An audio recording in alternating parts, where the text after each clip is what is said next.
Thank you, Janet. Thanks, everybody, for taking time out of their busy day to join us this afternoon. I have a couple of opening comments I'd like to make, and then we'll, as Janet said, we'll open it up to questions. I guess, simply put, it's fair to say that today's publishing or publication of the final rule, or the posting of the final rule, is an extremely disappointing result. I say that it's a disappointing result for a couple of reasons, primarily. It is very disappointing that the department decided to move forward with this final rule, not taking into account the lengthy and extensive comments that were filed pointing out the very significant problems to the proposal that was published back in March. We believe that we presented a compelling case, both economically and otherwise, why this proposed rule, now final rule, is a very bad idea. We believe that we presented a compelling case, particularly with respect to how this will adversely affect certain operations in particular parts of the country, the Pacific Northwest, for example, Texas, and other areas. We are very concerned, quite frankly, that the rule, once it goes into effect tomorrow, presuming that it is published in the Federal Register tomorrow, that the ultimate result will be that companies, plants, and producers will all ultimately be put out of business. It's sort of interesting, if you've had a chance to read the preamble, to note that the agency said in the preamble, and I quote, that the incremental economic benefits from labeling of production steps, which is the key element, or one of the key elements to the final rule, will be comparatively small relative to those that were discussed in the 2009 final rule. To put that in some context, one has to recognize that in 2009, when they put the final rule that's currently in effect, the agency said, and I quote, "There is little evidence to support the notion that consumers' stated preferences for country of origin labeling will lead to increased demands for covered commodities bearing the U.S. origin label," and, close quote, and, quote, "Commenters provided no additional substantive evidence to alter the agency's conclusion that the measurable economic benefits of mandatory cool will be small." In other words, in 2009, AMS concluded that the economic benefits of cool would be small. And today, they're telling us that the benefits of this rule will be relatively small compared to the very small benefits from 2009. So we're wondering where the benefits are.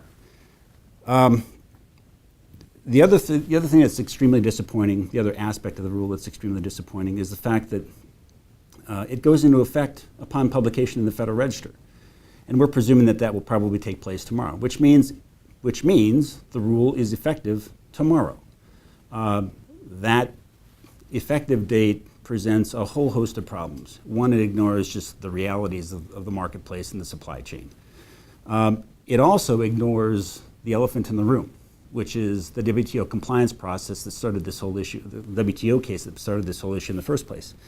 There is virtually no way the compliance process before the WTO can be completed, obviously by tomorrow, and even recognizing the 6-month window or the 6-month period that the agency has identified as the educational effort, that compliance process won't be completed by then either, especially not if whichever side loses in the compliance process appeals. So what we have is a rule that goes into effect tomorrow that everybody is in theory supposed to comply with, which can't be done as a practical matter. But it also means that everybody in the industry that's affected is going to have to begin to make changes, and it's every bit possible, and indeed quite likely, according to the trade lawyers if you talk to them, that the Mexican government and the Canadian government will prevail in the compliance process, and all of these changes will have been made, and then 6 months later or 3 months later, or whatever the time frame is, the WTO will come back and say, guess what? This rule doesn't get it done either. We will have done all of this for nothing. I want to wrap up my introductory comments by making one last observation. I went back and looked at the docket, and I read virtually every comment that had been filed, both pro and con. And there were a couple that jumped out at me, and they're very appropriate to raise today. The first one, and I'm not going to give you the names, you just have to take my word for it that they're in there.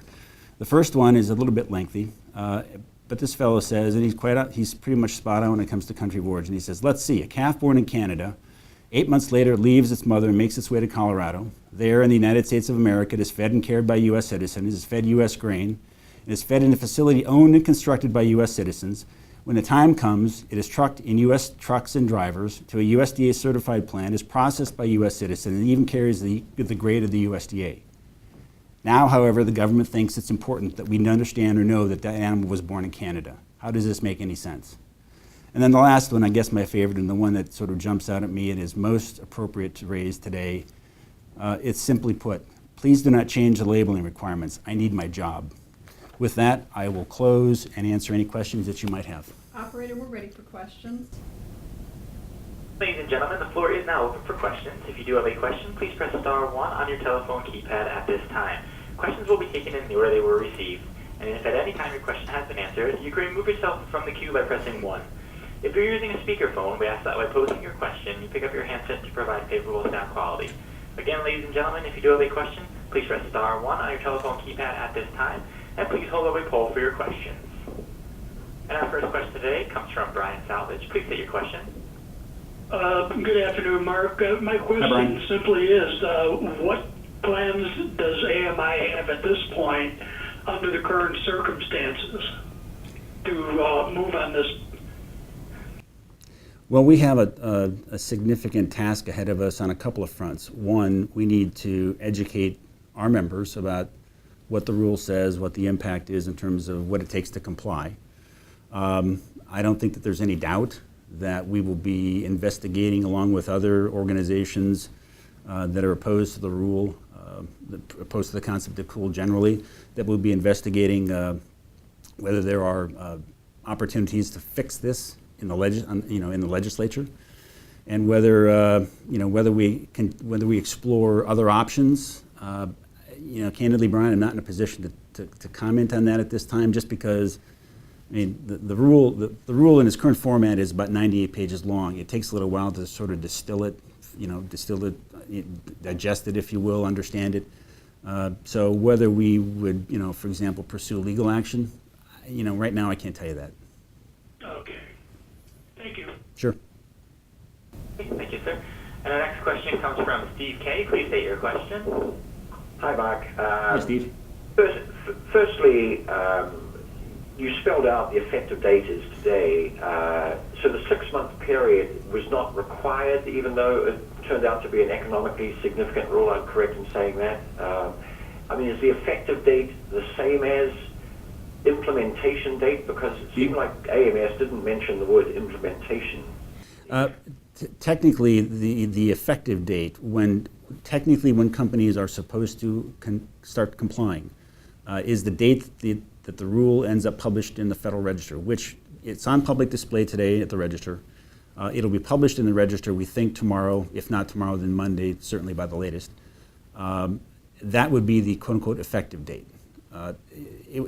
Frankly, it's more than a little disappointing that USDA didn't listen to the expectations and requests from a collection of associations. As you're well aware, we sent a letter to the Secretary several weeks ago suggesting that the effective date be delayed until the WTO had a chance to rule, up or down, yea or nay on this particular final rule. They chose not to do that. In fact, they chose not to abide by, in my view, the Administrative Procedure Act, which at a minimum requires 30 days, and the Congressional Review Act, which typically requires 60 days. There's no public health and welfare issue here. The Congressional Review Act, if it's a major rule, and I think it was identified as such, I'd have to go back and check, requires a 60-day waiting period before you make it effective. But the 6 months that they're talking about it doesn't mean that the rule is not in effect. It is. Technically, people will be out of compliance if they're not providing the born, raised, and slaughtered information starting tomorrow. But what AMS has said is, as they did back in 2009, they're going to engage in a 6-month campaign, if you will, of educating the industry about what the retailers and the processors and the packers about what's expected and what's necessary to comply. That's what they did in 2009. That's what they did here.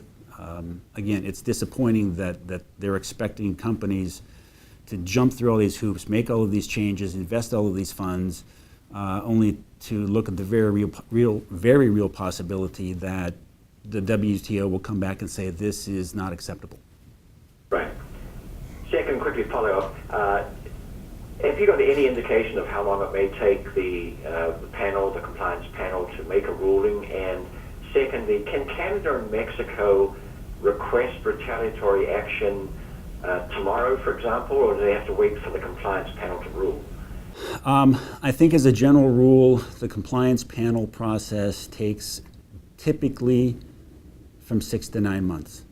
I guess it's conceivable that it could take less than 6 months, but that would be moving at lightning speed, almost as fast as the agency took to deny our request for an extension.